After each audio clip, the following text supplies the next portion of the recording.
வனவிலங்குகள் வந்தால் எச்சரிக்கை ஒலி எழுப்பும் கருவிகளை வனத்துறை பொருத்தியது. ஆனால் பராமரிப்பு இல்லாததால் அவை செயல்பாடின்றி உள்ளது. கோவை மாவட்டம் வால்பாறை சுற்றுவட்டார பகுதிகளில் யானை, சிறுத்தை, கரடி, காட்டெருமை உள்ளிட்ட வனவிலங்குகள் இரவு பகல் நேரங்களில் அடிக்கடி மக்கள் குடியிருப்பு பகுதிகளில் நுழைந்து உயிர் சேதம் மற்றும் பொருள் சேதங்களை ஏற்படுத்தி வருவது தொடர்கதை.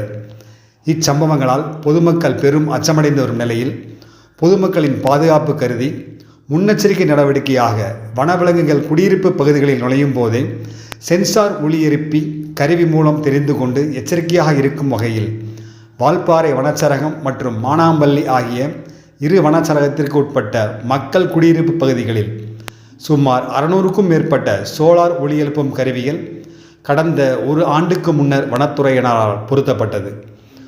ஓரிரு மாதங்கள் செயல்பட்ட அந்த கருவிகள் படிப்படியாக பெரும்பாலான பகுதிகளில் செயலிழந்து கிடக்கிறது. இது குறித்து சம்பந்தப்பட்ட வனத்துறையினர் கவனத்திற்கு பொதுமக்கள் பலமுறை கொண்டு சென்றும் எந்த ஒரு நடவடிக்கையும் எடுக்காமல் உள்ளனர்.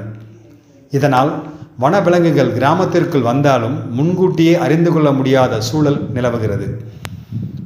எனவே இந்த முன்னெச்சரிக்கை ஒலி எழுப்பும் கருவிகளை சீரமைத்து பயன்பாட்டிற்கு கொண்டு வர வேண்டும் என பொதுமக்கள் கோரிக்கை விடுத்துள்ளனர்.